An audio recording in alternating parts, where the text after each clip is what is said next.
মাহি, আমার স্যান্ডেলটা ভেঙে গেছে, তোমারটা একটু খুলে ব্যবহার করতে পারি? না, সেটা একটু অসুবিধা হবে। এত কৃপণ কেন? না, আসলে আমার পায়ে ফাঙ্গাস আছে, তোমার মধ্যে ছড়িয়ে পড়তে পারে বলে ভয় পাচ্ছি। মাই, তুমি তো সত্যি খুব খোলামেলা। আমার মোজাগুলো আলাদা করে ধুয়ে রাখি, তুমি সরাসরি বলে দিলে আমরা কিন্তু একটু খারাপও লাগেনি। মাই, তুমি যে বৃত্তি আর পার্ট টাইম কাজের জন্য আবেদন করেছিলে দুটোই মঞ্জুর হয়েছে, ধন্যবাদ। কিন্তু সত্যিই কি তোমার এই টাকার প্রয়োজন? অবশ্যই, আমাদের পরিবার তো দেউলিয়া হয়ে গেছে, এটাও তুমি বলে দিলে। আমাদের অনেক ঋণ আছে, ধীরে ধীরে শোধ করতে হবে।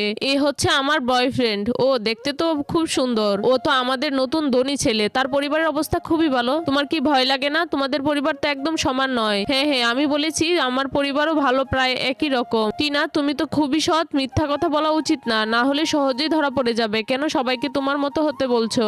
আমি তো তোমার ভালোর জন্যই বলছি। মনে হচ্ছে মানুষ তোমার প্রতি সহানুভূতি দেখাচ্ছে বলে ব্যবসাটা বেশ ভালোই চলছে। আমার বাবার এখন ভাগ্য বেশ ভালো যাচ্ছে, এই জিনিসগুলো তুমি